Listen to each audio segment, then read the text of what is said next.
Oi, pessoal! Hoje vamos falar sobre como nossa geração conseguiu pegar uma filosofia de 2500 anos, criada especificamente para diminuir a ansiedade e transformar ela em conteúdo que aumenta a ansiedade. É meio impressionante, na verdade.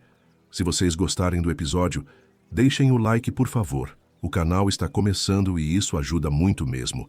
E me contem nos comentários de onde vocês estão ouvindo e que horas são aí.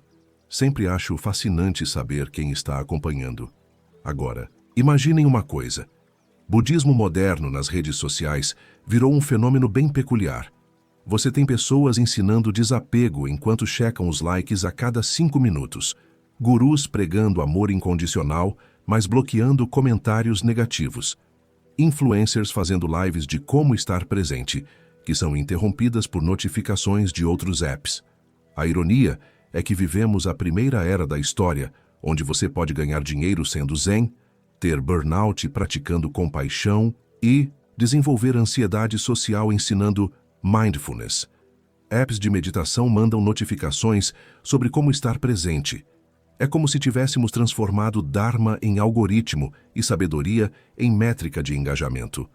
O mais engraçado é que essa mesma tecnologia poderia teoricamente tornar a espiritualidade mais acessível. Mas aparentemente conseguimos o efeito contrário com uma consistência impressionante. Vamos descobrir como 3 pessoas aprenderam na prática a diferença entre budismo autêntico e sua versão Instagram-friendly. Marina sempre foi do tipo que descobria tendências antes dos outros. Não porque fosse particularmente visionária, mas porque passava tempo demais no TikTok, quando deveria estar trabalhando. Foi assim que ela percebeu algo interessante acontecendo no canto mais calmo da internet. Pessoas fazendo muito dinheiro sendo zen. Não era só meditação básica, era todo um estilo de vida. Apartamentos minimalistas com plantas estrategicamente posicionadas. Manhãs que começavam com água morna e limão filmadas em câmera lenta. Stories sobre energia e vibração que geravam mais engajamento que memes de gato. Marina olhou para seu feed bagunçado de maquiagem e comida e pensou, por que não? Ela já meditava meio que. Tipo, baixou o Headspace uma vez e usou por 3 dias. Isso contava, né? A primeira tentativa foi um story simples. Marina sentada no chão do apartamento, de olhos fechados com a legenda Momento Mindfulness, 27 curtidas. Não era viral, mas também não era zero. Para alguém com 50 seguidores genuínos e 300 robôs, era progresso. Ela começou a pesquisar. Descobriu que espiritualidade lifestyle era uma categoria inteira no YouTube. Havia pessoas com milhões de seguidores vendendo cursos sobre alinhar chakras para o sucesso profissional e meditação para manifestar abundância. O universo digital, aparentemente, estava muito interessado em paz interior que pagasse as contas. O próximo passo foi óbvio. Se as pessoas queriam zen, Marina daria zen. Ela reorganizou o apartamento, comprou algumas velas, baixou um aplicativo de sons da natureza e começou a filmar Minha Rotina Matinal Mindful. O vídeo teve 112 curtidas, depois 200. Na semana seguinte, 500. Marina descobriu que havia encontrado seu nicho, espiritualidade para pessoas que não tinham tempo para a espiritualidade de verdade. Claro que ela não sabia nada sobre budismo real, mas a internet não parecia muito preocupada com credenciais acadêmicas. O que importava era a vibe, a estética e, principalmente, postar todo santo dia sem falhar. Em 2 meses, Marina tinha 1000 seguidores e 3 parcerias com marcas de chá. Ela estava oficialmente monetizando a serenidade. O algoritmo estava feliz, os patrocinadores também. O que poderia dar errado? A primeira live matinal de Marina foi um acidente. Ela estava testando a câmera nova e esqueceu que estava transmitindo ao vivo quando começou sua rotina de meditação. 15 pessoas assistiram ela acordar de olhos inchados, tomar café sem filtro e tentar lembrar onde tinha deixado o tapetinho de yoga. Mas algo mágico aconteceu. As pessoas amaram a autenticidade. Os comentários eram cheios de "Nossa, que real" e "Finalmente alguém normal". Marina percebeu que tinha tropeçado na fórmula secreta. Espiritualidade bagunçada. Funcionava melhor que perfeição. Então ela decidiu fazer disso uma coisa oficial. Meditação das 6 com Marina. Todos os dias, ao vivo, sem filtro. Bem, quase sem filtro. Ela ainda usava aquele que deixava a pele mais lisa, mas era discreto. O problema é que acordar às 6 da manhã todo dia para meditar ao vivo é bem mais difícil do que parece. Especialmente quando você não é uma pessoa matinal e sua experiência com meditação se resume a 3 dias de aplicativo. Na primeira semana, Marina acordava às 5h30 para se preparar. Escovava os dentes, arrumava o cabelo, organizava o cenário. Quando as 6 chegavam, ela estava pronta para 20 minutos de atenção plena autêntica, com trilha sonora de passarinhos baixada da internet. Na segunda semana, ela começou a acordar às 5h45. Na terceira, 6 em ponto. Na quarta semana, Marina estava fazendo live de meditação ainda meio dormindo, com cara de quem estava questionando suas escolhas de vida. Mas o algoritmo não perdoa. Cada dia sem live era uma queda nas visualizações. Cada story perdido era engagement perdido.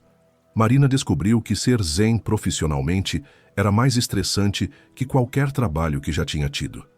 Ela começou a ter pesadelos com notificações.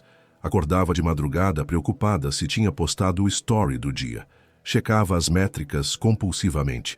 Sua ansiedade estava aumentando exponencialmente enquanto ela ensinava outras pessoas a ficarem calmas.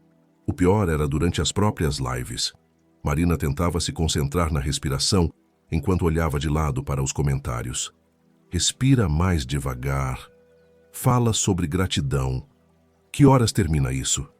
Ela estava meditando para uma plateia, o que provavelmente era o oposto do que meditação deveria ser. Em 3 meses de meditação das 6 horas, Marina tinha 5.000 seguidores e síndrome do impostor em nível industrial. Ela estava oficialmente ansiosa demais para conseguir meditar. A ironia era tão óbvia que até o algoritmo deveria ter percebido. Quando Marina chegou aos 10.000 seguidores, as marcas começaram a aparecer. Primeiro foi uma empresa de chás que queria que ela incorporasse naturalmente o produto na rotina matinal. Depois veio uma marca de cristais que prometia energias alinhadas com seu conteúdo autêntico. Marina olhou para a proposta de parceria e pensou, finalmente, estava funcionando. Espiritualidade digital pagava as contas de verdade. Ela assinou contratos com 5 marcas diferentes e criou um cronograma de posts patrocinados que parecia mais uma planilha corporativa que um plano espiritual. Terça-feira, chá da marca X durante meditação matinal. Quarta, cristais da marca Y no story da tarde. Quinta, tapete de yoga da marca Z. Sexta, óleo essencial da marca W. Sábado, livro de autoajuda da marca V. Marina tinha virado uma máquina de vendas, disfarçada de guru da paz interior. O problema é que manter 5 parcerias ativas enquanto finge ser espontânea é trabalho de tempo integral. Marina precisava planejar cada momento natural com antecedência. Suas manhãs zen viraram sessões de fotografia comercial com roteiro pré-definido. Ela acordava às 5 para preparar o cenário, testar a luz, organizar os produtos que precisava mencionar e ensaiar as falas espontâneas. Quando finalmente ligava a câmera às 6, Marina já estava exausta de tanto se preparar para relaxar. As lives ficaram estranhas. Marina tentava meditar enquanto calculava mentalmente se já tinha mencionado o chá o suficiente para cumprir o contrato. Ela respirava profundo e pensava, será que preciso falar do cristal agora ou posso deixar para o final? Os seguidores começaram a notar. Os comentários mudaram de "que inspiradora" para "muito comercial hoje". Marina via as críticas em tempo real durante as transmissões e tentava não parecer desesperada, ajustando o discurso no meio da meditação.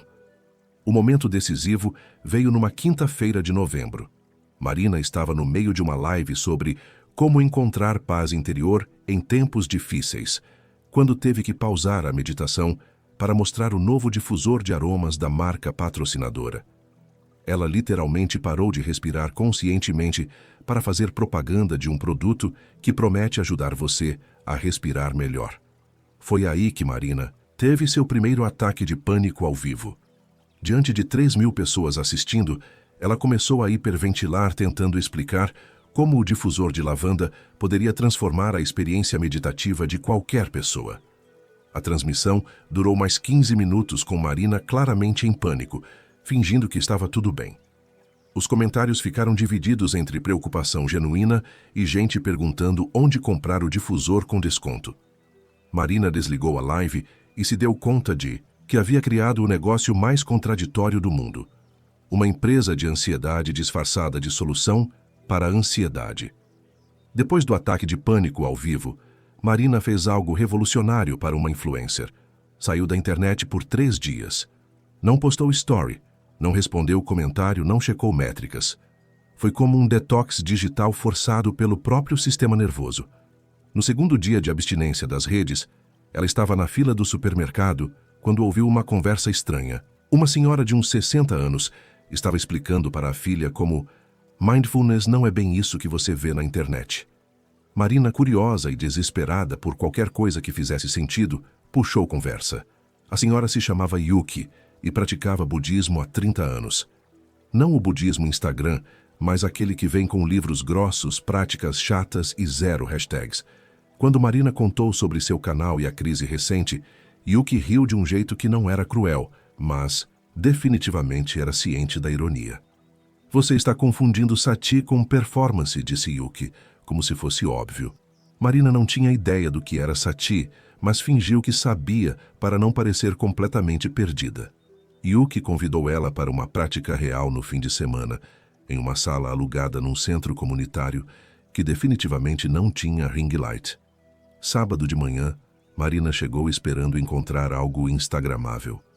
Encontrou 15 pessoas sentadas em cadeiras plásticas numa sala com cheiro de café requentado e uma televisão desligada. Nada de velas, cristais ou playlist ambiente. Só gente comum praticando uma coisa chamada atenção plena de verdade. Yuki explicou que sati, a palavra original em Pali, não significava apenas prestar atenção. Significava uma consciência lúcida que incluía discernimento, memória e sabedoria. Não era sobre esvaziar a mente ou ficar zen. Era sobre perceber o que estava acontecendo de verdade, inclusive quando o que estava acontecendo era desconfortável. Atenção plena real inclui perceber quando você está fingindo estar presente, disse Yuki, olhando diretamente para Marina. Inclui notar quando você está usando espiritualidade para evitar problemas ao invés de resolvê-los. Durante a primeira meditação sem câmera, Marina percebeu coisas bizarras, que ela nunca conseguia ficar 5 minutos sem pensar no que ia postar depois, que sua respiração consciente era sempre uma performance, mesmo quando estava sozinha, que ela havia transformado uma prática de autoconhecimento em estratégia de marketing sem nem perceber. O grupo se reunia todo sábado há 7 anos. Ninguém tinha Instagram espiritual. A maioria trabalhava em escritórios ou lojas, tinha problemas normais como todo mundo e praticava budismo como quem vai na academia, sem glamour, mas consistentemente. Marina ficou sabendo que mindfulness comercial era uma versão aguada de práticas bem mais complexas. Que sati verdadeira incluía aspectos éticos, discernimento entre o que é útil e o que é prejudicial, e, principalmente, honestidade brutal consigo mesmo. Nada disso gerava conteúdo viral. Depois de 3 sábados seguidos, Marina entendeu por que sua versão digital da meditação estava causando mais ansiedade. Ela estava tentando ser conscientemente presente enquanto simultaneamente performava para uma audiência invisível. Era impossível estar verdadeiramente atenta quando metade da mente estava calculando o engagement. A descoberta mais perturbadora: atenção plena autêntica não produz momentos instagramáveis. Na verdade, quanto mais real a prática, menos interessante fica para quem está assistindo de fora. Sati funcionava exatamente quando ninguém estava prestando atenção em você. A decisão de parar de filmar meditação foi mais difícil que Marina esperava.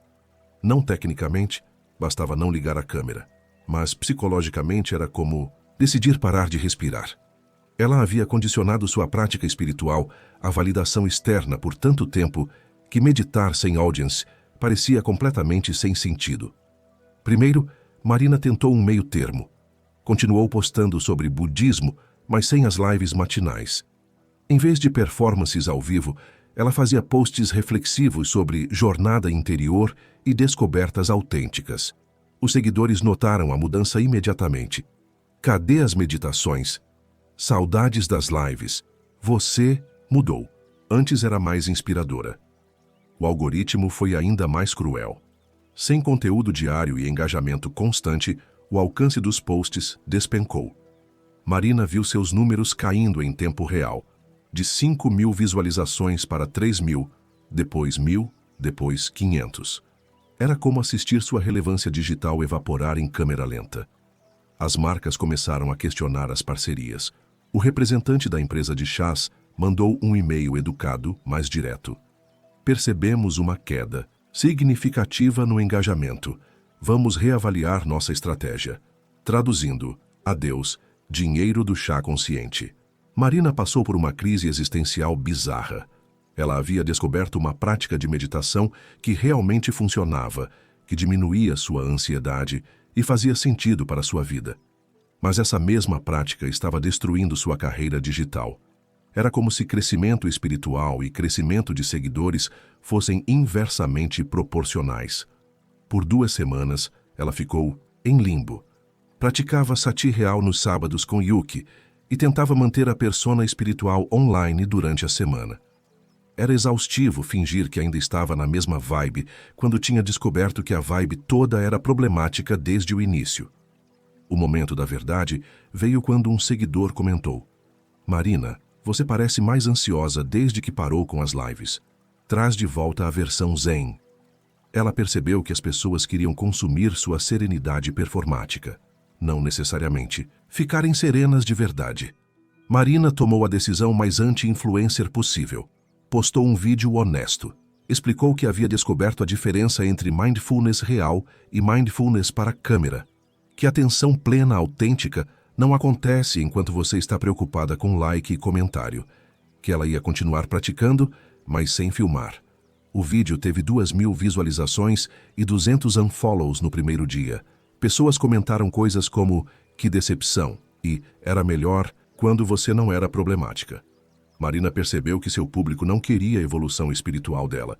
Queriam entretenimento espiritual. 6 meses depois, Marina tinha 3.000 seguidores, metade do pico. Mas também tinha ansiedade controlada, prática meditativa consistente e zero necessidade de acordar às 6 da manhã para mostrar serenidade para estranhos. Ela conseguia meditar de verdade, porque finalmente tinha parado de tratar meditação como conteúdo. O grupo de sábado virou parte da rotina. Yuki explicou que esse era o padrão. Quanto mais autêntica a prática espiritual, menos interessante fica para quem está de fora. Sati real não tem drama, reviravoltas ou momentos instagramáveis. É basicamente você sentada prestando atenção nas coisas como elas são, não como ficam melhores em foto. Marina descobriu que budismo autêntico tem uma característica bem específica. Funciona melhor quando ninguém está assistindo e curtindo. É quase como se a prática soubesse quando você está fingindo. Enquanto Marina descobria que meditar para a câmera é o oposto de meditar, do outro lado do país, um psicólogo estava prestes a aprender que praticar amor incondicional na internet pode ser ainda mais complicado. Porque se ensinar atenção plena para seguidores já é paradoxal, imaginem tentar amar genuinamente pessoas que te mandam mensagens de ódio anônimas. É como tentar ser zen enquanto alguém grita no seu ouvido. Tecnicamente, possível, mas definitivamente não era isso que Buda tinha em mente quando inventou a compaixão. Dr. Carlos sempre foi do tipo de psicólogo que levava a ética profissional a sério. 20 anos de consultório, especialização em ansiedade, membro de 3 conselhos profissionais. Ele era basicamente o oposto de um terapeuta que vira orientador e vende curso de autoestima no Instagram. Mas em 2023, quando metade dos pacientes começou a cancelar sessões por dificuldades financeiras, Carlos se viu numa situação estranha. Ou adaptava para o digital ou fechava o consultório. Ele escolheu a primeira opção, mas com resistência de quem vai ao dentista. A ideia inicial era simples. Carlos criaria um perfil profissional, postaria dicas de saúde mental baseadas em evidência científica e talvez conseguisse alguns pacientes online. Nada de manifeste sua realidade ou 5 passos para a felicidade absoluta. Só psicologia séria, em formato acessível. As primeiras publicações foram exatamente isso. Como identificar sinais de ansiedade. Diferença entre tristeza e depressão. Por que terapia não é orientação de vida. Conteúdo útil, responsável e incrivelmente chato para os padrões da internet. Carlos tinha 500 seguidores, a maioria colegas de profissão sendo educados. Tudo mudou quando ele publicou sobre compaixão. Não como conceito psicológico, mas como prática budista que ele estudava nas horas vagas. Carlos mencionou metta, amor incondicional que não espera nada em troca. E como isso poderia ajudar pessoas com relacionamentos difíceis. A publicação teve 3.000 curtidas. Pessoas começaram a compartilhar histórias pessoais nos comentários. Preciso disso para lidar com minha mãe. Como ter compaixão por ex-marido tóxico? Meu chefe é impossível, isso funciona? Carlos percebeu que havia tocado numa ferida coletiva. Todo mundo precisava aprender a lidar com gente difícil. Ele começou a publicar mais sobre budismo aplicado à psicologia. Não de forma superficial, mas integrando conceitos como metta e karuna, com técnicas terapêuticas estabelecidas.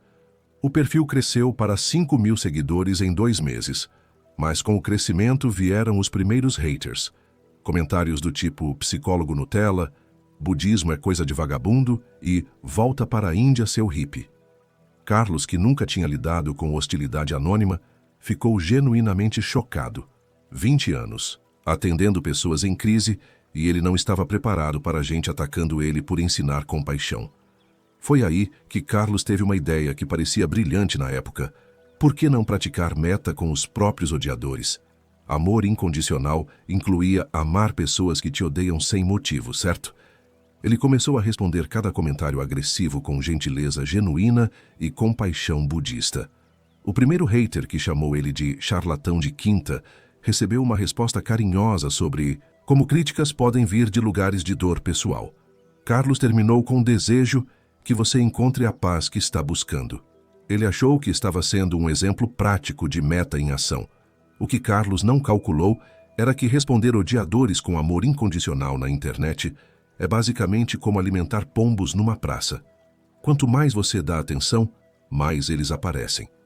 A primeira semana do experimento de metta digital foi encorajadora. Carlos respondeu 7 comentários, agressivos com compaixão genuína, e conseguiu converter 2 haters em seguidores. Um até mandou mensagem privada pedindo desculpas. Carlos achou que havia descoberto a fórmula secreta para civilizar a internet. Amor incondicional aplicado sistematicamente. Então ele decidiu formalizar a prática. Criaria o projeto 30 Dias de Compaixão. 1 mês inteiro respondendo exclusivamente com metta a qualquer hostilidade que aparecesse no perfil. Carlos documentaria o processo para mostrar como o amor budista poderia transformar interações digitais tóxicas em conexões humanas autênticas. O anúncio do projeto teve repercussão inesperada. 1.000 curtidas, centenas de compartilhamentos e, mais importante, trocentos comentários de pessoas interessadas em acompanhar o experimento. Carlos se sentiu como um pesquisador de campo explorando território inexplorado, budismo aplicado às redes sociais. Mas algo estranho começou a acontecer na segunda semana. Os haters ficaram mais criativos, como se a gentileza de Carlos fosse um desafio pessoal que precisava ser quebrado. Eles não mandavam mais críticas simples. Agora eram ataques elaborados, ofensas pessoais detalhadas e provocações especificamente desenhadas para testar os limites da compaixão budista. Um usuário anônimo começou a aparecer em toda a publicação com variações da mesma mensagem. Psicólogo frustrado, tentando lacrar com budismo fake para conseguir paciente. Carlos respondeu, com uma reflexão sobre como julgamentos podem refletir nossas próprias inseguranças. O hater voltou no dia seguinte com algo pior. Na terceira semana, Carlos estava gastando 3 horas por dia elaborando respostas compassivas para pessoas que pareciam ter transformado atormentá-lo numa profissão. Ele pesquisava citações budistas, consultava textos sobre metta e redigia comentários cuidadosos que transmitissem amor incondicional sem soar condescendente. O problema é que praticar compaixão profissional é trabalho emocional intenso. Carlos começou a sonhar com comentários agressivos. Acordava pensando em como responderia ao próximo ataque. Sua prática de meta estava se transformando numa obsessão que ocupava mais espaço mental que os próprios pacientes. A gota d'água veio quando alguém atacou não só ele, mas sua família. O comentário era tão específico e cruel que Carlos percebeu que o hater havia pesquisado sua vida pessoal para encontrar pontos vulneráveis. Pela primeira vez em 3 semanas, Carlos sentiu raiva verdadeira. Ele escreveu uma resposta amorosa sobre como machucados emocionais podem levar pessoas a machucar outras. Desejou cura e paz para o agressor e postou com as mãos tremendo de raiva contida. Carlos estava praticando amor incondicional enquanto se sentia violentado digitalmente. Naquela noite, Carlos não conseguiu dormir. Não por causa dos ataques, mas por uma percepção perturbadora. Ele estava usando meta como performance pública, ao invés de prática interior. Estava demonstrando compaixão para uma audiência, não sentindo compaixão genuína pelas pessoas que o atacavam. Pior ainda, Carlos percebeu que alguns haters estavam se divertindo, tentando quebrar sua paciência budista. Eles haviam transformado sua prática espiritual num jogo onde a meta era fazer o terapeuta zen perder a compostura. Amor incondicional tinha virado entretenimento para trolls anônimos. 2 meses de amor incondicional digital, e Carlos estava exausto. Não fisicamente, mas de uma forma estranha que ele nunca tinha experimentado. Esgotamento emocional causado por excesso de compaixão forçada. Era como ter usado todos os músculos do coração numa academia espiritual sem descanso. O projeto 30 dias havia virado projeto permanente, porque parar agora seria admitir que meta tinha limitações práticas. Carlos não podia simplesmente abandonar a prática depois de pregar amor incondicional para 5.000 seguidores. Seria como um professor de natação se afogando na própria piscina. Então ele continuou. Cada manhã, Carlos acordava e checava as notificações com o estômago apertado, sabendo que encontraria pelo menos 3 comentários que testariam sua reserva de compaixão budista. Ele havia se tornado um atendente de telemarketing da bondade, trabalhando em turnos de 24 horas sem folga. Os haters perceberam que haviam encontrado um alvo especial. Carlos não bloqueava, não ignorava, não rebatia. Ele apenas respondia com mais amor. Para pessoas que se divertiam causando dor emocional, encontrar alguém que absorvia todo o veneno e devolvia carinho era como descobrir um brinquedo novo. Eles começaram a vir em grupos, não mais usuários isolados deixando comentários aleatórios, mas coordenações organizadas de pessoas testando os limites da paciência budista de Carlos. Era bullying espiritual. Vamos ver até onde conseguimos empurrar este cara antes dele desistir da santidade. Carlos estava gastando 4 horas diárias elaborando respostas amorosas para pessoas que claramente não queriam ser amadas. Ele consultava sutras budistas, reescrevia comentários 5 vezes para soar mais compassivo e pesquisava formas criativas de transformar ódio em oportunidade de crescimento espiritual. Seus pacientes reais começaram a notar mudanças. Carlos parecia distraído durante as sessões, como se estivesse pensando em outras coisas. Algumas vezes ele mencionava conceitos budistas, onde técnicas psicológicas seriam mais adequadas. Uma paciente comentou: "Doutor, o senhor está bem? Parece mais ansioso que eu hoje." A ironia era absurda. Carlos estava ficando ansioso de tanto praticar técnicas para diminuir a ansiedade. Ele desenvolvia sintomas de estresse por causa de excesso de compaixão. Era o primeiro caso documentado de burnout por bondade excessiva. O momento mais baixo aconteceu numa terça-feira cinzenta. Carlos havia passado 2 horas respondendo um comentário particularmente cruel sobre sua aparência física. Ele redigiu uma resposta linda sobre autoaceitação e compaixão por nossos julgamentos, desejou luz e cura para o agressor e apertou enviar, se sentindo absolutamente vazio por dentro. Naquela tarde, durante uma sessão com uma paciente que falava sobre relacionamento abusivo, Carlos percebeu que estava dando o mesmo conselho que aplicava aos haters. Tente entender a dor dele. Responda com amor. A compaixão pode transformar a situação. A paciente o olhou confusa e perguntou: "Doutor, mas e quando o amor incondicional se torna a aceitação de abuso?" Carlos parou no meio da frase. Pela primeira vez em 2 meses, ele considerou que talvez Meta tivesse limites práticos que ele estava ignorando. Que amor incondicional não significava aceitar violência emocional incondicional.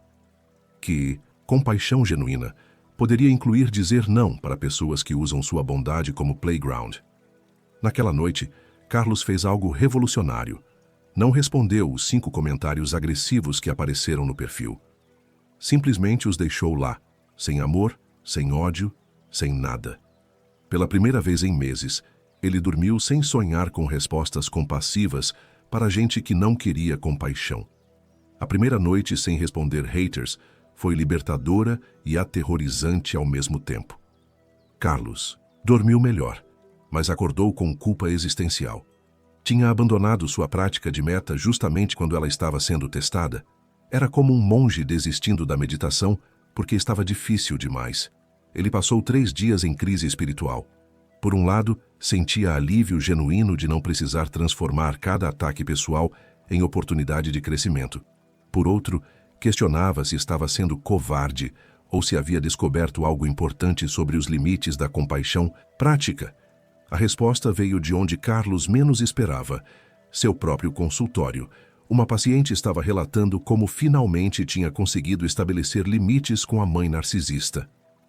Doutora, ela disse, aprendi que amar alguém não significa aceitar qualquer comportamento. Amor saudável inclui proteção própria. Carlos quase engasgou com o café. Estava ouvindo de uma paciente exatamente o que precisava entender sobre sua própria situação. Ele havia confundido Meta com capacidade infinita de absorver abuso emocional. Amor incondicional não significava ser saco de pancada espiritual disponível 24 horas. Naquela tarde, Carlos fez algo que não fazia há meses. Pesquisou sobre budismo de verdade. Não citações motivacionais do Instagram, mas textos acadêmicos sobre Metta e Karuna.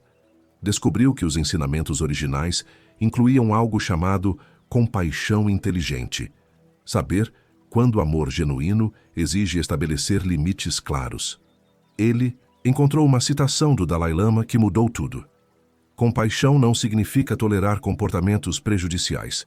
Às vezes, amor verdadeiro requer dizer não com firmeza. Carlos percebeu que havia simplificado o budismo ao extremo, transformando Metta numa performance de paciência infinita. Na semana seguinte, Carlos decidiu procurar orientação real. Encontrou um centro budista que oferecia estudos dirigidos com um monge que praticava há 40 anos.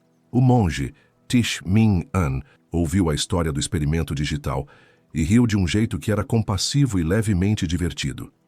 Meta não é ser capacho, disse o monge. Amor incondicional inclui amor por você mesmo. Se você está se machucando para provar compaixão, não está praticando meta. Está praticando orgulho disfarçado de espiritualidade. Thich Minh An explicou que compaixão budista autêntica incluía discernimento. Saber quando engajar, quando se afastar, quando estabelecer limites e quando simplesmente ignorar pessoas que usam sua bondade como entretenimento. Alimentar trolls não é prática espiritual, disse ele. É masoquismo com #Zen. O monge contou que nos mosteiros, quando alguém se comportava de forma consistentemente prejudicial, era afastado da comunidade. Não por ódio, mas por compaixão prática. Permitir que pessoas machuquem outras sem consequências não é amor. É negligência disfarçada de bondade. Carlos passou 2 horas conversando sobre a diferença entre meta genuína e performance de santidade. Descobriu que amor incondicional budista incluía amor incondicional por si mesmo, e isso significava não aceitar abuso emocional só para provar um ponto espiritual. A maior revelação foi entender que bloquear haters poderia ser um ato de compaixão. Quando você remove a oportunidade de alguém se comportar mal, está ajudando essa pessoa a não acumular karma negativo, explicou Thich Minh An. Às vezes, amor verdadeiro é não permitir que outros pratiquem crueldade. Carlos saiu do centro budista com uma compreensão completamente diferente de Meta. Não era sobre aceitar tudo com sorriso zen. Era sobre responder ao mundo com sabedoria compassiva. E isso incluía proteção própria como ato de amor inteligente. A primeira vez que Carlos bloqueou um hater foi como pular de bungee jump espiritual. 2 segundos de pânico existencial, seguidos por alívio profundo e a percepção de que o mundo não havia acabado porque ele estabeleceu um limite digital. O comentário que quebrou o camelo foi alguém atacando uma paciente que havia compartilhado sua história de recuperação nos comentários. Carlos percebeu que sua política de amor incondicional para todos estava criando um ambiente onde pessoas vulneráveis eram atacadas, enquanto ele demonstrava compaixão budista para os agressores. Ele escreveu um texto explicando a nova abordagem. Meta genuína inclui proteção de pessoas que estão genuinamente buscando ajuda. Amor incondicional não significa plataforma incondicional para a crueldade. 3 pessoas cancelaram o acompanhamento, chamando-o de falso guru. 500 outras agradeceram por finalmente criar um espaço seguro.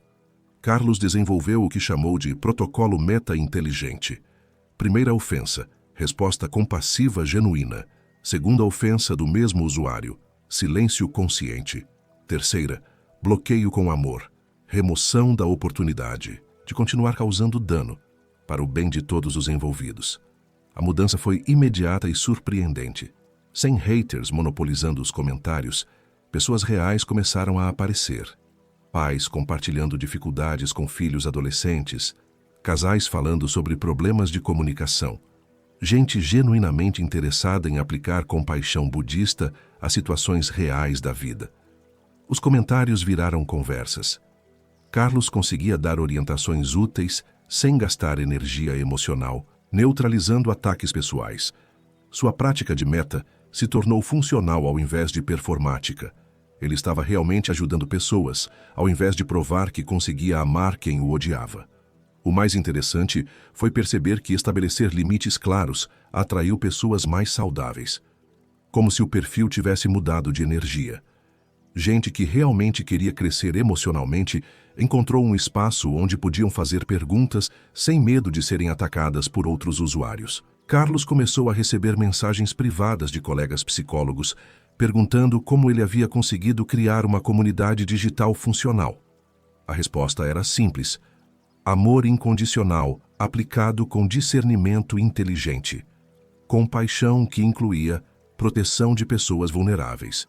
6 meses depois do projeto 30 Dias original, Carlos havia aprendido a diferença fundamental entre meta autêntica e meta performática. Amor incondicional budista não significava aceitar abuso incondicional. Significava responder ao mundo com sabedoria compassiva, incluindo saber quando dizer não. Ele criou um grupo de estudos online sobre budismo prático para relacionamentos difíceis, que se tornou referência na área. Não porque Carlos havia descoberto como amar todo mundo, mas porque havia descoberto como amar de forma inteligente e sustentável. A lição mais importante veio numa conversa com Thich Minh An meses depois. Você aprendeu que meta verdadeira não é sobre você ser perfeito, disse o monge. É sobre criar condições para que amor genuíno possa existir. Às vezes, isso inclui remover obstáculos, incluindo pessoas que só sabem funcionar através de crueldade. Carlos descobriu que amor incondicional budista do século XXI precisava incluir literacia digital, saber quando engajar, quando ignorar, quando bloquear e quando procurar ajuda.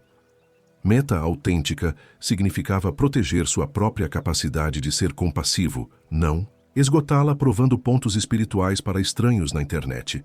O Dharma real que Carlos extraiu de meses de tentativas mal-sucedidas foi simples. Amor incondicional não aceita abuso incondicional. Compaixão inteligente estabelece limites saudáveis e, às vezes, a forma mais amorosa de lidar com crueldade digital é simplesmente não permitir que ela aconteça no seu espaço. Porque Meta, no Instagram de 2024, inclui a função bloquear. E usar essa função conscientemente pode ser o ato mais compassivo que você faz por toda a sua comunidade online. Enquanto Carlos descobria que amor incondicional no século XXI inclui a função bloquear, a 300 quilômetros de distância, uma executiva estava prestes a aprender que desapego budista aplicado ao WhatsApp corporativo pode ser uma experiência ainda mais complicada. Porque se amar trolls digitais já é desafiador, imaginem tentar se desapegar de resultados enquanto seu chefe manda mensagem às 11 da noite, cobrando relatório para amanhã de manhã. É como tentar praticar não apego enquanto alguém balança sua mesa. Tecnicamente possível, mas definitivamente não era isso que os monges tibetanos tinham em mente quando inventaram a serenidade profissional. Ana Paula era o tipo de gerente que organizava planilhas por prazer e respondia e-mails em menos de 15 minutos.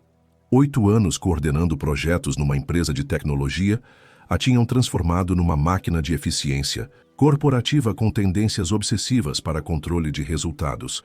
O problema era que eficiência extrema vem com efeitos colaterais. Ana Paula checava o celular profissional 300 vezes por dia, sonhava com prazos perdidos e desenvolvia ansiedade física quando via notificação não lida. Ela estava viciada em produtividade, de uma forma que seria impressionante se não fosse tão desgastante.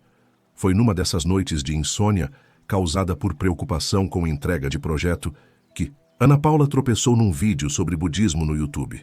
Não estava procurando espiritualidade, apenas algo para fazer ela dormir.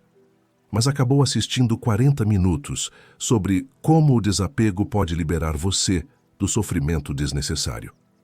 O conceito a fascinou imediatamente. A ideia de que você poderia trabalhar intensamente sem se apegar aos resultados parecia a solução perfeita para sua ansiedade corporativa. Fazer o melhor possível e deixar o resto nas mãos do universo. Era como produtividade zen. Todo o esforço, zero estresse. Ana Paula começou a pesquisar sobre Upadana, a palavra em Pali, que significa apego destrutivo. Descobriu que o budismo ensinava a diferença entre esforço consciente e apego neurótico aos resultados. Você poderia se dedicar completamente a um projeto sem se identificar emocionalmente com seu sucesso ou fracasso. A teoria parecia perfeita para sua vida profissional. Ana Paula gerenciava 5 projetos simultâneos, 3 equipes diferentes e 15 grupos de WhatsApp corporativo. Se conseguisse aplicar não apego a tudo isso, talvez finalmente encontrasse paz no meio do caos produtivo. Ela começou pequeno. No próximo projeto, Ana Paula decidiria fazer seu melhor trabalho possível, mas sem se apegar ao resultado final. Se desse certo, ótimo. Se não desse, também estava bem. Era só trabalho, não sua identidade pessoal.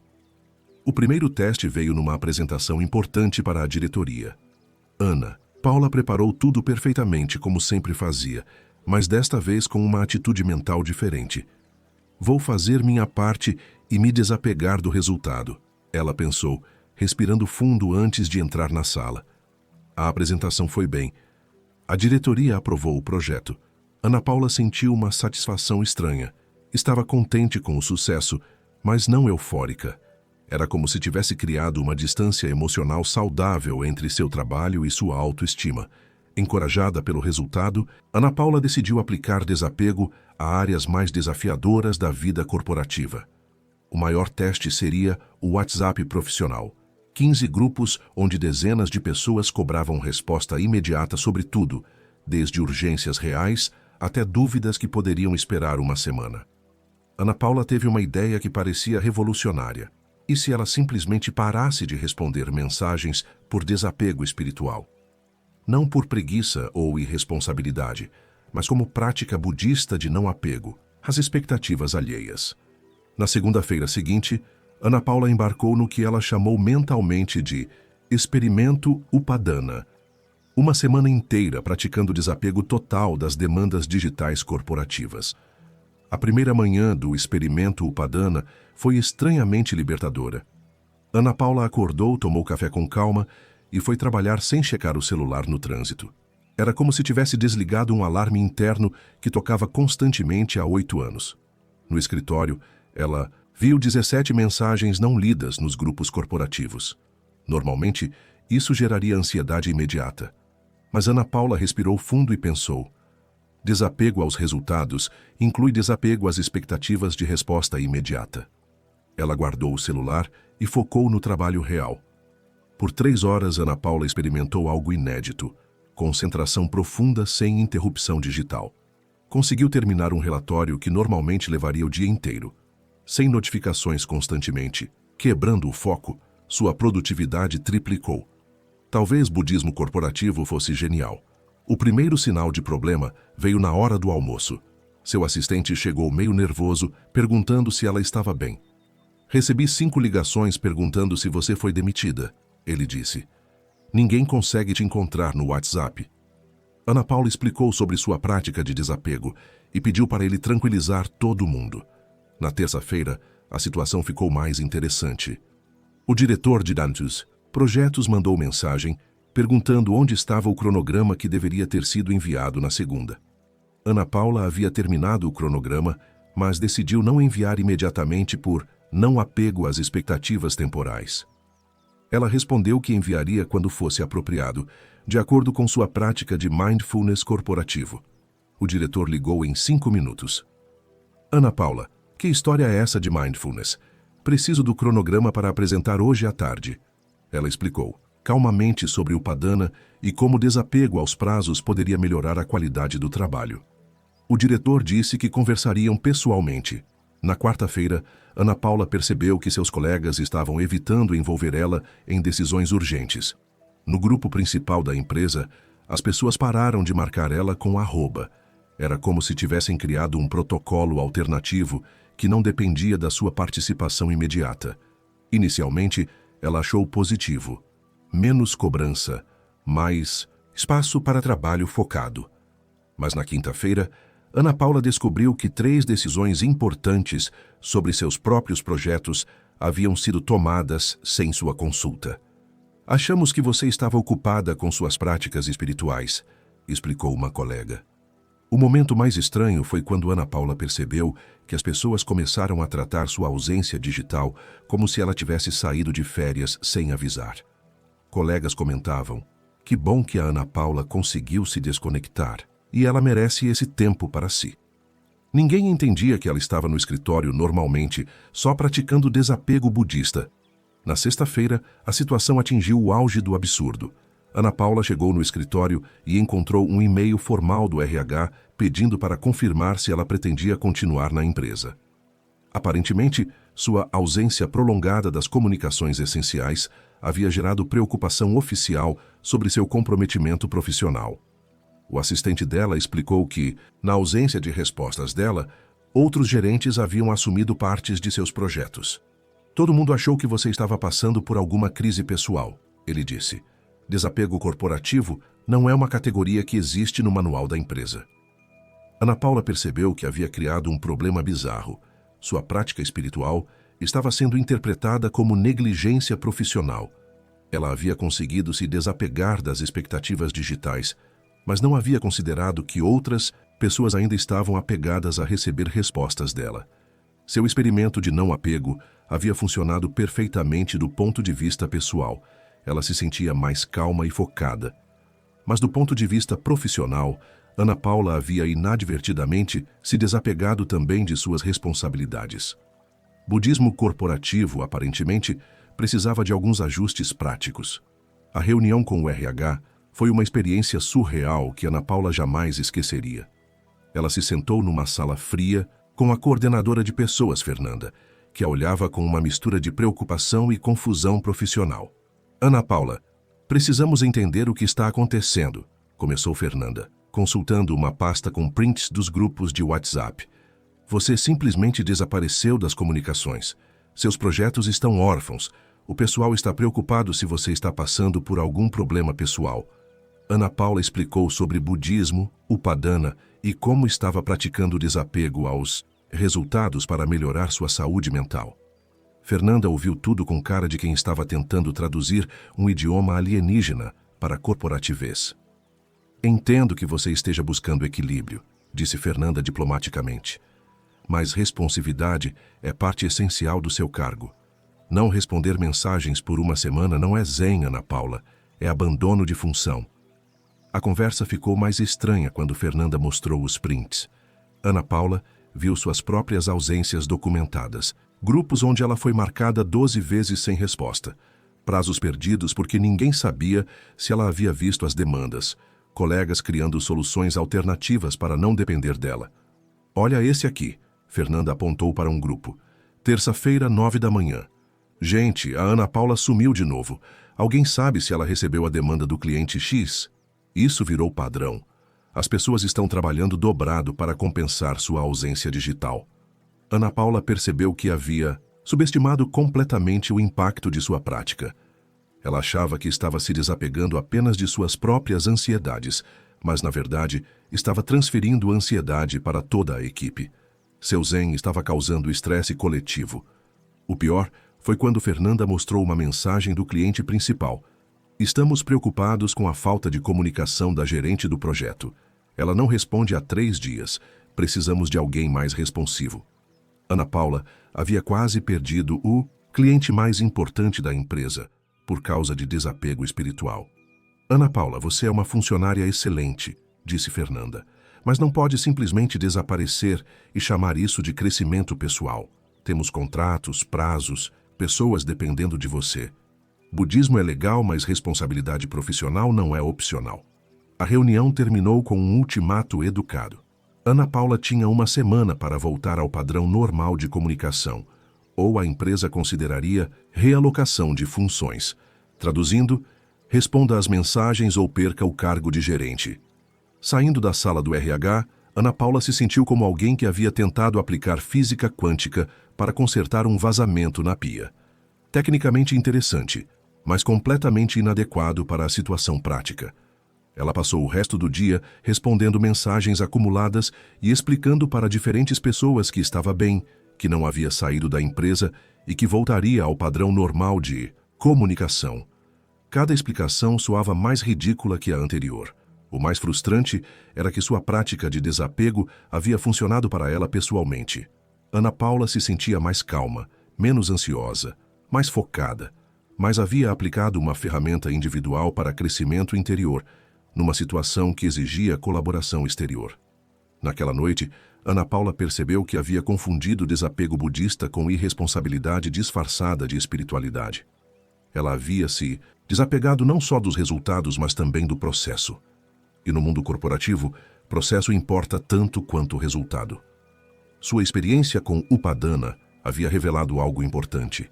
Desapego espiritual mal aplicado pode ser egoísmo espiritual. Ela havia priorizado sua paz interior às custas da ansiedade coletiva da equipe. Isso definitivamente não era o que Buda tinha em mente quando ensinou sobre não apego. Ana Paula precisava descobrir como aplicar budismo autêntico ao ambiente corporativo sem quase perder o emprego no processo. Depois da quase demissão por iluminação espiritual, Ana Paula fez algo que deveria ter feito antes de começar o experimento. Pesquisou budismo de verdade. Não vídeos motivacionais do YouTube, mas textos acadêmicos sobre o Upadana e como os monges aplicavam desapego em comunidades que precisavam funcionar coletivamente. A primeira descoberta foi perturbadora. Desapego budista autêntico não significava abandonar responsabilidades. Significava cumprir responsabilidades sem se identificar emocionalmente com os resultados. Era sobre como você fazia as coisas, não sobre deixar de fazer as coisas. Ana Paula encontrou uma citação que mudou tudo. O verdadeiro desapego é fazer seu melhor trabalho sem apego aos frutos da ação. Ela havia entendido completamente errado. O Upadana não era sobre se desapegar do trabalho, mas sobre se desapegar da ansiedade relacionada ao trabalho. Procurando orientação mais séria, Ana Paula encontrou um centro de estudos budistas que oferecia palestras sobre Dharma no trabalho. O palestrante era um monge que havia sido executivo antes de se ordenar. Ele conhecia ambos os mundos e sabia exatamente onde o budismo corporativo costumava dar errado. Desapego não é indiferença, explicou o monge Tish Minduk. É fazer tudo com excelência, sem que sua autoestima dependa dos resultados. Você responde às mensagens porque é sua função, não porque está apegada à aprovação dos outros. O monge contou que nos mosteiros, cada pessoa tinha tarefas específicas essenciais para o funcionamento da comunidade. Se o monge responsável pela cozinha decidisse se desapegar de cozinhar, todo mundo passaria fome. Desapego significa cozinhar sem ego, não parar de cozinhar. Ana Paula percebeu que havia confundido desapego espiritual com negligência disfarçada de espiritualidade. Verdadeiro Upadana significava responder. WhatsApp corporativo sem ansiedade, não parar de responder completamente. Era sobre a atitude mental, não sobre a ação física. Quando você não responde mensagens profissionais, está transferindo sua ansiedade para outras pessoas, explicou Tish Minduk. Isso não é desapego, é apego ao próprio conforto às custas do conforto alheio. A revelação mais importante foi entender que desapego sábio incluía consideração pelos outros. Ana Paula havia se focado apenas em sua própria libertação da ansiedade, ignorando como suas ações afetavam a equipe. Compaixão budista autêntica considerava o bem-estar coletivo. O monge ensinou uma prática específica. Responda a cada mensagem como um ato de serviço, não como obrigação pessoal. Faça porque é útil para a comunidade, não porque está apegada à aprovação. E quando terminar de responder, solte mentalmente. Não fique ruminando sobre a resposta. Ana Paula começou a experimentar desapego responsável. Respondia todas as mensagens profissionais rapidamente, mas sem carregar emocionalmente o peso de cada demanda. Era como ser eficiente sem ser ansiosa, fazer bem feito sem fazer drama interno. A diferença foi imediata. Ana Paula conseguia cumprir todas as suas responsabilidades corporativas, mantendo a paz mental que havia descoberto durante o experimento. Ela respondia a grupos de WhatsApp com a mesma atitude mental que teria ao regar plantas. Necessário, útil, mas não pessoalmente dramático. 3 semanas depois, Ana Paula havia desenvolvido o que chamou de Protocolo Upadana Corporativo. Fazer tudo o que precisava ser feito com excelência, mas sem apego emocional aos resultados. Responder mensagens sem ansiedade. Entregar projetos sem autoestima dependente de aprovação. O mais interessante foi perceber que desapego responsável a tornava mais eficiente que antes. Sem o drama mental constante sobre cada demanda, Ana Paula conseguia processar informações mais rapidamente e tomar decisões mais claras. Ela descobriu que budismo autêntico no ambiente corporativo não era sobre escapar das responsabilidades. Era sobre transformar responsabilidades em práticas espirituais. Cada mensagem respondida conscientemente se tornava um exercício de presença. Cada projeto entregue sem ego se tornava uma oferenda ao bem comum. Ana Paula finalmente entendeu o Upadana verdadeiro. Desapego sábio não elimina a ação responsável. Transforma a ação responsável em libertação espiritual. 6 meses depois do quase escândalo corporativo por espiritualidade, Ana Paula havia desenvolvido uma relação completamente nova com tecnologia de trabalho. Não era mais escrava do celular, mas também não o ignorava por rebeldia zen. Era algo mais equilibrado, parceria consciente com ferramentas digitais. O protocolo Upadana corporativo funcionava assim. Ana Paula respondia mensagens profissionais rapidamente, mas com uma atitude mental específica.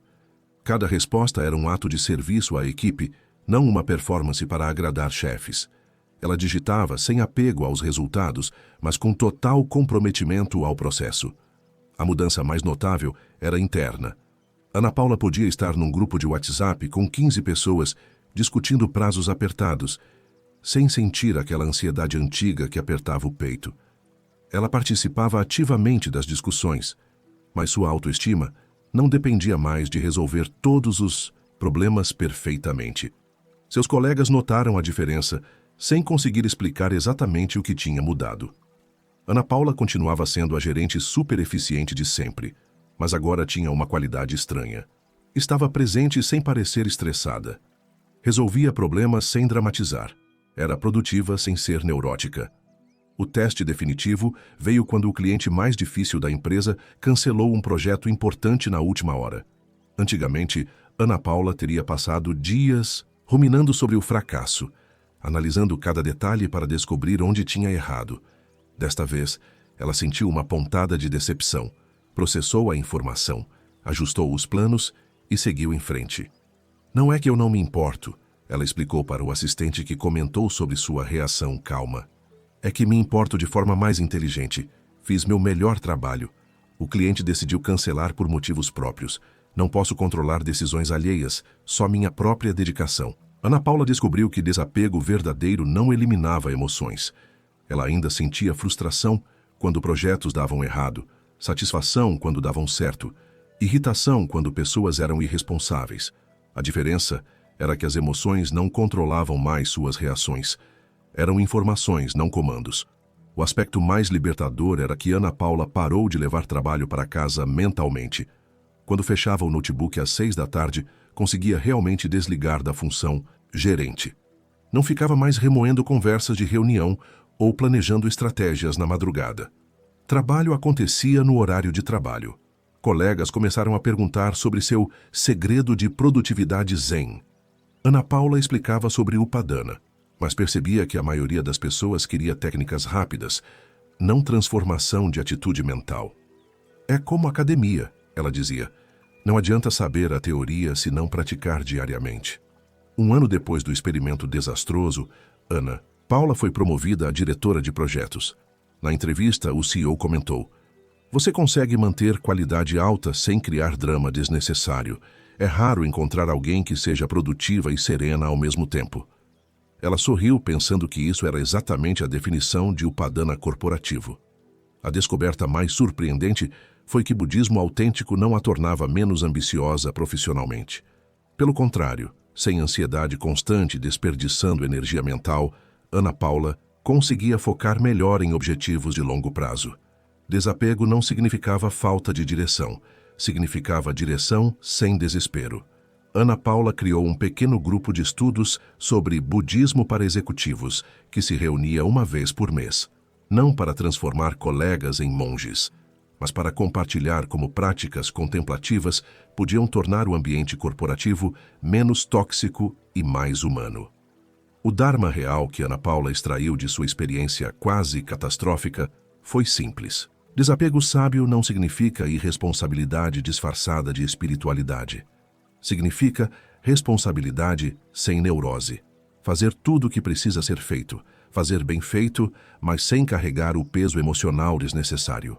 E sobre o WhatsApp corporativo especificamente, Ana Paula aprendeu que Buda provavelmente não teve que lidar com grupos de trabalho no celular. Mas se tivesse, ele certamente responderia às mensagens importantes rapidamente, sem apego aos resultados, e com compaixão por colegas que dependem de comunicação clara para fazer seu trabalho. Porque o Upadana em 2024 inclui saber que ignorar mensagem de trabalho por desapego espiritual é só egoísmo com #Zen, enquanto Ana Paula descobria que desapego verdadeiro inclui cumprir responsabilidades sem neurose.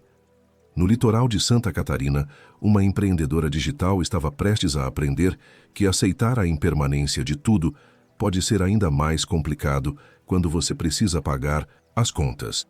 Porque se aplicar não apego ao WhatsApp corporativo já é desafiador, imaginem tentar aceitar que tudo passa quando o algoritmo do Instagram muda pela 5ª vez no mês e seu faturamento despenca junto.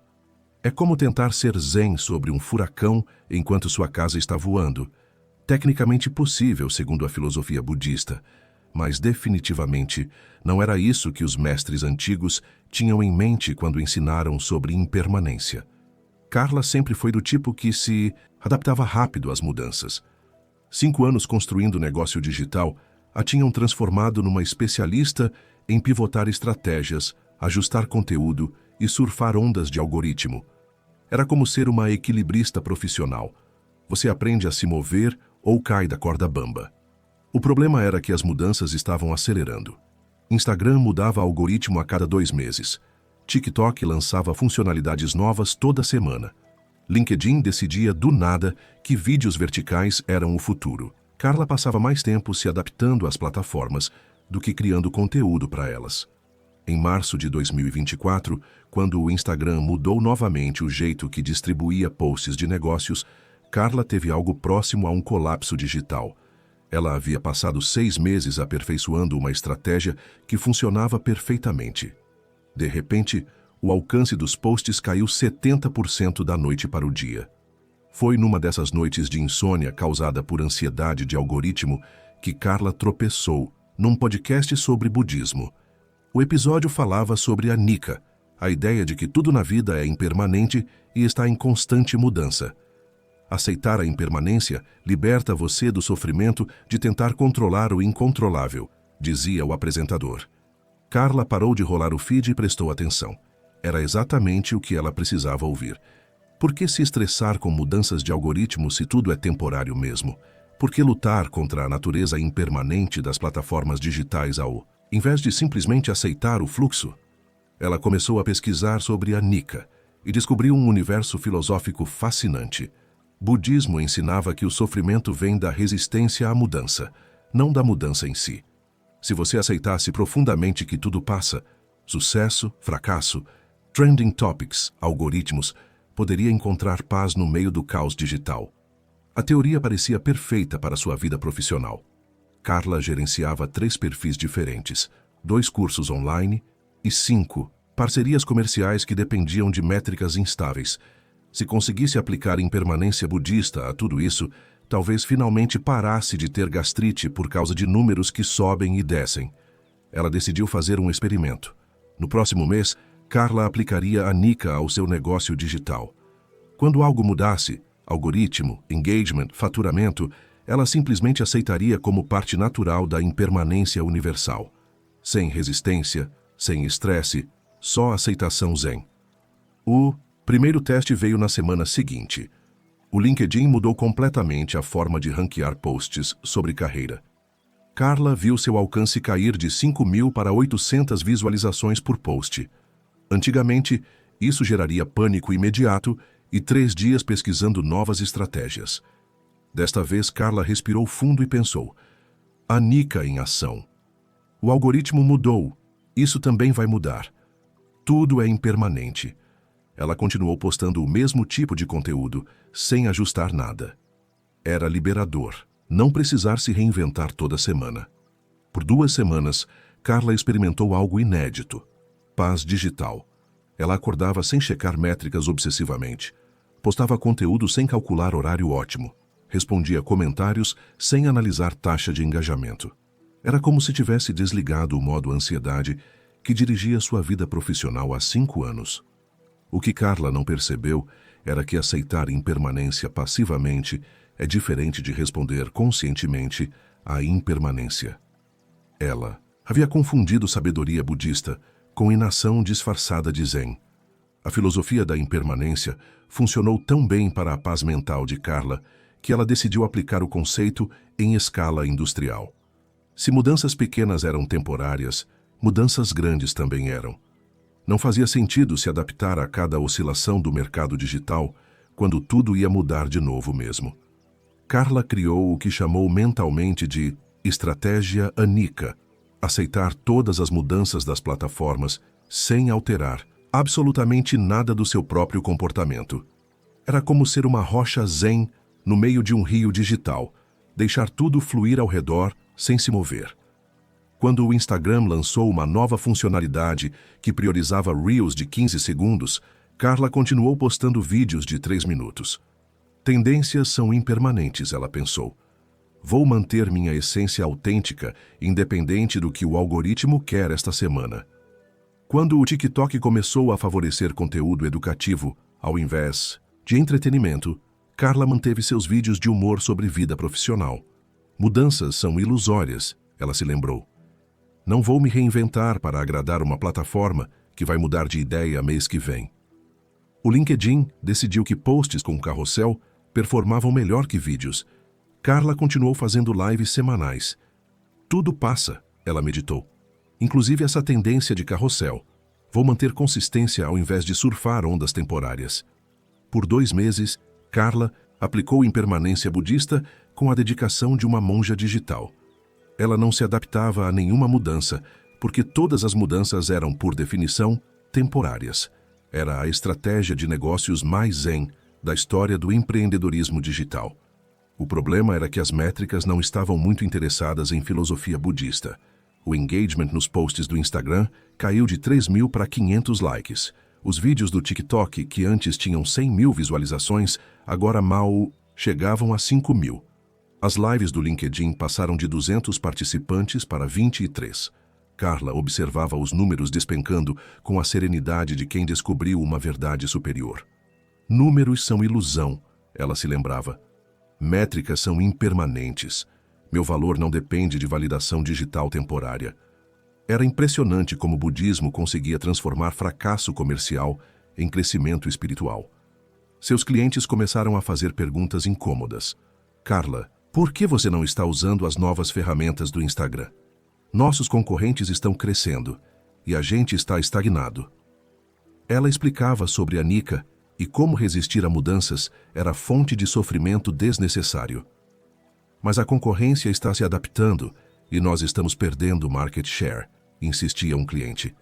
Carla respirava fundo e citava ensinamentos budistas. Apego ao sucesso é tão prejudicial quanto apego ao fracasso. Tudo é transitório. Vamos focar na nossa essência autêntica. O momento mais zen aconteceu quando Carla perdeu o maior cliente do trimestre. A empresa decidiu contratar uma agência que acompanhava tendências digitais, ao invés de uma coach que praticava marketing impermanente. Carla recebeu a notícia com equanimidade budista impressionante.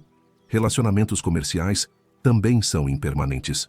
Ela postou no Stories, filmando uma xícara de chá em câmera lenta. Quando deixamos de nos apegar aos resultados, encontramos liberdade verdadeira. O post teve 47 visualizações, mas Carla não checou os números porque métricas eram ilusão temporal. 3 meses praticando impermanência ativa e Carla havia alcançado algo revolucionário: paz mental completa sobre o fracasso progressivo do seu negócio. Ela estava zen demais para perceber que havia transformado sabedoria milenar em estratégia de autossabotagem profissional. Seu faturamento havia caído 60%, mas sua serenidade havia aumentado 300%. Era tecnicamente um trade-off espiritual. 4 meses de estratégia Nika e Carla havia atingido um nível de desapego financeiro que seria impressionante se não fosse tão preocupante. Ela observava a conta bancária diminuir com a mesma serenidade que observaria folhas caindo no outono. Dinheiro, afinal, era apenas energia temporária fluindo pelo universo. O primeiro cliente importante que cancelou foi a startup de tecnologia que pagava 5 mil por mês. O CEO mandou um e-mail educado, explicando que precisavam de alguém mais alinhado com tendências atuais do marketing digital. Carla leu a mensagem respirando profundamente e pensou: relacionamentos comerciais são impermanentes por natureza. Ela nem tentou negociar ou ajustar a estratégia. Se era para terminar, terminou. Carla postou no LinkedIn junto com uma citação sobre desapego. Quando aceitamos a impermanência dos contratos, nos libertamos da ansiedade de tentar controlar resultados. O post teve 16 curtidas, mas ela não estava contando. O segundo cliente foi embora 2 semanas depois, uma empresa de consultoria que queria resultados mais agressivos no TikTok. Carla explicou por videoconferência como tendências eram ilusórias e que consistência zen superava a adaptação ansiosa. O cliente agradeceu pela perspectiva filosófica e contratou uma agência que prometeu viralização em 30 dias. Apego aos clientes causa sofrimento. Carla anotou no diário, onde documentava sua jornada budista corporativa. Quando deixamos as pessoas livres para seguir seus caminhos, criamos espaço para a abundância verdadeira. A abundância verdadeira estava demorando para chegar, mas ela continuava confiante. O terceiro cliente foi o mais doloroso porque era uma amiga de faculdade. Carla, preciso ser honesta, disse Marina por telefone. Meu e-commerce está perdendo vendas porque o Instagram não está mostrando nossos posts. Você não quer nem tentar as novas funcionalidades? Carla explicou pacientemente sobre como o apego a funcionalidades específicas criava dependência tóxica das plataformas. Verdadeiro sucesso vem de dentro, não de algoritmos externos, ela filosofou. Marina agradeceu, disse que respeitava a jornada espiritual da Carla e contratou um publicitário que prometeu aumentar o alcance em 2 semanas. Em 5 meses, Carla havia perdido 80% dos clientes. Seu faturamento mensal caiu de 15 mil para 3 mil reais, mas ela encara essa redução como oportunidade de praticar desapego material. Dinheiro é energia temporária, ela se lembrava. Abundância real não depende de números na conta. O problema era que algumas pessoas não haviam descoberto a impermanência do dinheiro. O administrador do condomínio, por exemplo, continuava cobrando taxa mensal como se dinheiro fosse permanente. Assim, a operadora de internet também não praticava budismo e insistia no pagamento pontual da mensalidade. Carla tentou explicar a Nika para o gerente do banco quando ele ligou sobre atraso no financiamento do apartamento. Entenda que dívidas também são impermanentes, ela disse calmamente. Tudo na vida é transitório, inclusive obrigações financeiras. O gerente não pareceu muito receptivo aos ensinamentos budistas. A situação mais constrangedora foi quando Carla teve que cancelar o plano de saúde. Seguros são apego ao futuro, ela racionalizou. Verdadeira saúde vem de equilíbrio interno, não de contratos médicos. Era uma filosofia bonita até ela precisar ir ao dentista e descobrir que impermanência não curava cárie. O momento de maior teste da filosofia Nika veio quando a imobiliária ligou sobre renovação do contrato de aluguel. Vamos precisar reajustar o valor conforme o mercado, explicou a corretora. Carla respondeu que não se apegava a moradias específicas, porque a habitação era temporária por natureza. Mas você quer renovar ou não? Insistiu a corretora. Carla disse que deixaria o universo decidir, já que controle era ilusão. A corretora interpretou isso como não e começou a mostrar o apartamento para outros interessados. Naquela noite, Carla se deu conta de que havia aplicado impermanência budista de forma tão radical que estava prestes a ficar sem casa, sem clientes e sem dinheiro. Ela havia aceitado a natureza transitória de tudo com tanta serenidade que esqueceu de agir para manter as coisas funcionando. Era, tecnicamente, o desapego mais autêntico que alguém poderia praticar. Também era, praticamente, uma forma muito zen de falir. A revelação de que estava praticando impermanência ao ponto da autodestruição chegou numa terça-feira cinzenta, quando Carla precisou explicar para sua mãe por que estava considerando voltar para casa aos 36 anos. É temporário, ela disse. Tudo é impermanente, inclusive morar sozinha. Sua mãe, que nunca teve paciência para a filosofia abstrata, foi direto ao ponto. Carla, você está confundindo sabedoria com preguiça. Buda não ia deixar de pagar aluguel porque acreditava em impermanência. Era uma observação simples, mas que atingiu em cheio a contradição que Carla vinha evitando enxergar. Naquela semana, Carla fez algo que não fazia há meses.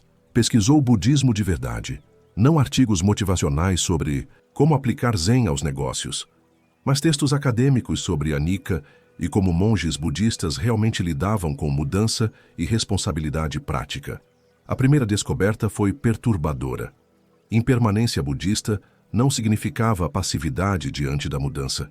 Significava entender que tudo muda, inclusive nossas circunstâncias, e responder conscientemente a essas mudanças sem apego neurótico aos resultados. Carla encontrou uma citação que mudou tudo. Reconhecer impermanência não significa não agir.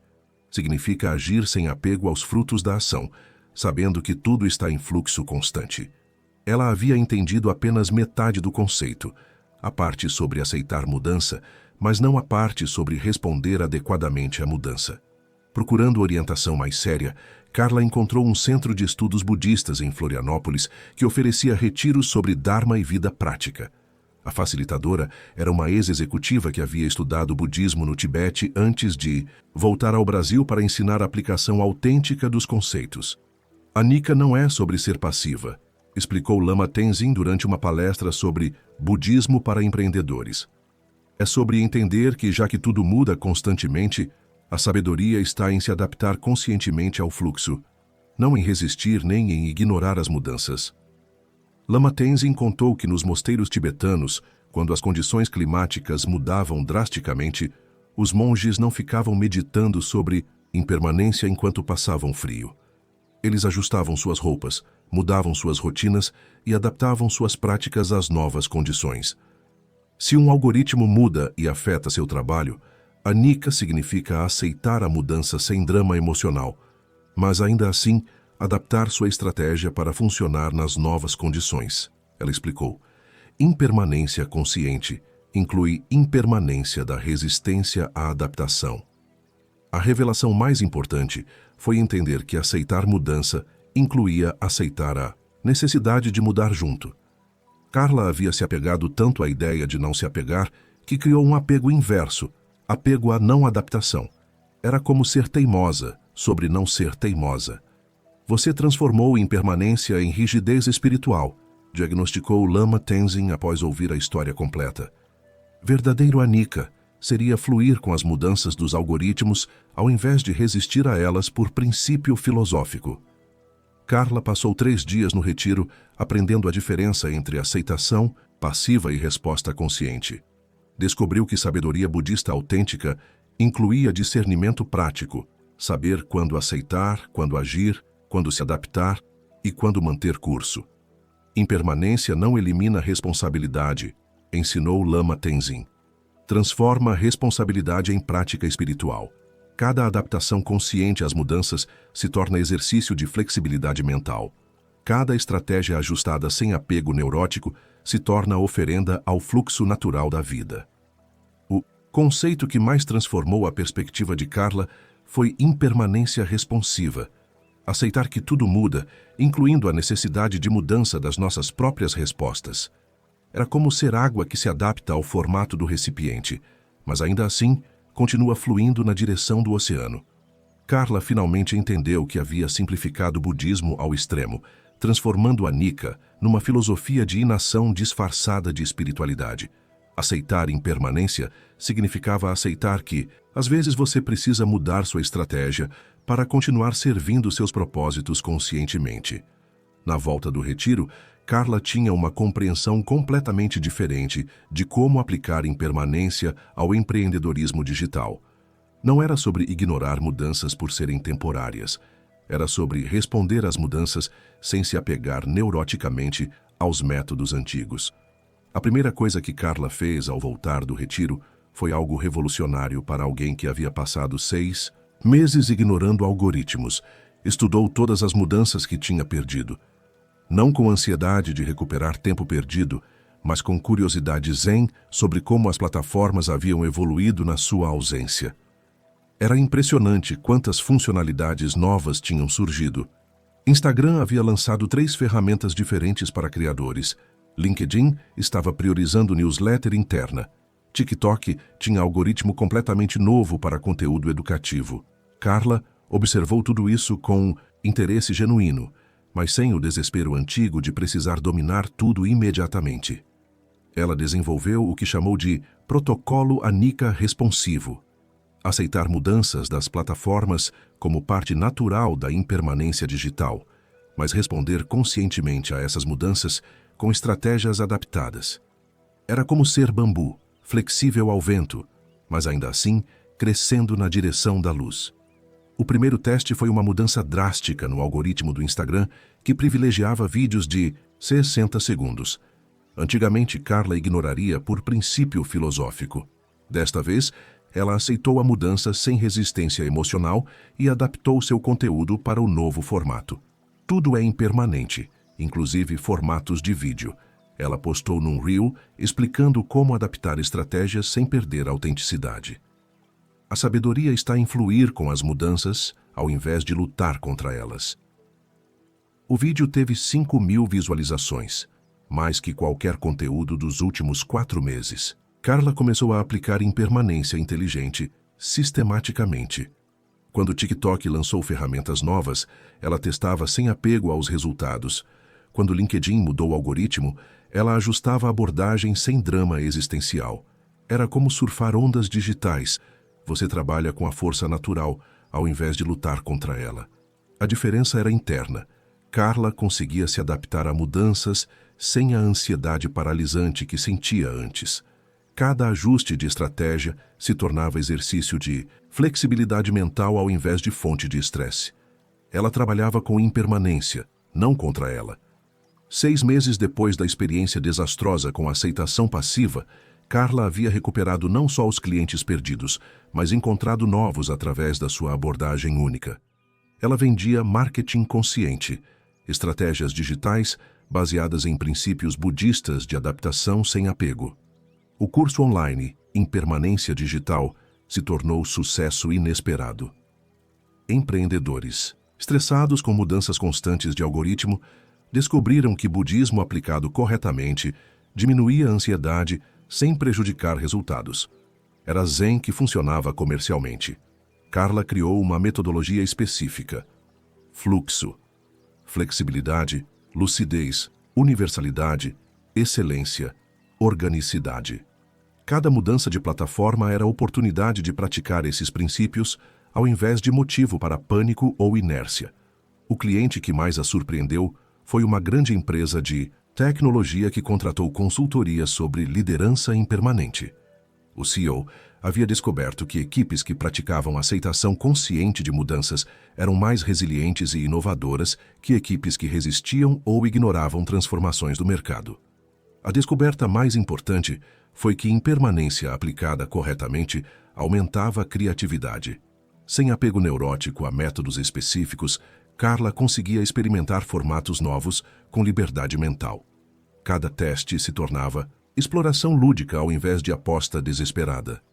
Um ano depois do experimento quase catastrófico, Carla faturava mais que antes, mas com uma relação completamente diferente com sucesso e fracasso. Ambos eram temporários, ambos eram informativos, nenhum definia sua identidade pessoal. A maior ironia, ela contou numa palestra sobre empreendedorismo consciente, foi descobrir que aceitar impermanência verdadeiramente me tornou mais adaptável, não menos. Quando você não luta contra a mudança nem ignora a mudança, consegue dançar com mudança. O Dharma real que Carla extraiu de meses de aplicação equivocada foi simples. A Nika no empreendedorismo digital não significa passividade diante das transformações. Significa adaptação consciente sem apego neurótico aos métodos antigos. E sobre algoritmos especificamente, Carla aprendeu que Buda provavelmente não teve que lidar com o Instagram mudando regras toda semana. Mas se tivesse, ele certamente entenderia que impermanência das plataformas exige impermanência das estratégias. Aceitar mudança, incluindo aceitar necessidade de mudança das próprias respostas.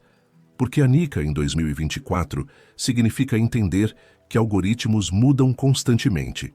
E isso não é problema a ser resolvido, mas realidade a ser abraçada conscientemente. Flexibilidade zen que paga as contas e ainda deixa você dormir tranquilo. Depois de acompanhar essas jornadas, uma coisa fica clara. Nossa geração conseguiu transformar uma das filosofias mais práticas da história numa coleção de hashtags motivacionais. É impressionante como pegamos ensinamentos testados por 2.500 anos e conseguimos aplicar de forma que aumenta exatamente os problemas que deveriam resolver. A questão não é que budismo não funciona no mundo moderno. A questão é que budismo de verdade funciona tão bem que incomoda. Atenção plena autêntica não gera conteúdo viral porque é íntima demais para ser performada. Amor incondicional real estabelece limites porque inclui amor próprio. Desapego verdadeiro cumpre responsabilidades porque não depende de aprovação externa. Aceitação da impermanência adapta-se conscientemente porque entende que tudo muda, inclusive nossas respostas. O paradoxo é que quanto mais autêntica a prática budista, menos interessante ela fica para quem está assistindo de fora. E vivemos numa era onde tudo precisa ser interessante para alguém estar assistindo. Talvez seja por isso que tantas pessoas descobrem sabedoria real só depois de fracassar espetacularmente tentando aplicar a versão Instagram. Cada uma dessas descobertas revelou a mesma verdade. Budismo autêntico não é sobre se tornar uma pessoa melhor para impressionar outros. É sobre se tornar uma pessoa mais funcional para viver com você mesmo. E isso aparentemente não é muito fotogênico. Mas funciona. Funciona quando ninguém está olhando, quando não gera like, quando não vira história inspiradora para postar. Funciona especialmente quando você para de tentar provar que funciona. Se vocês gostaram dessas reflexões sobre espiritualidade que realmente funciona, deixem o like para ajudar o canal a crescer. Compartilhem com alguém que precisa ouvir isso. E me contem nos comentários. Vocês já tentaram aplicar algum ensinamento espiritual e descobriram que estavam fazendo tudo errado? Obrigado por ouvirem até aqui. Espero que vocês consigam encontrar práticas que funcionem de verdade, mesmo que não sejam instagramáveis. Boa noite, pessoal, e até o próximo episódio.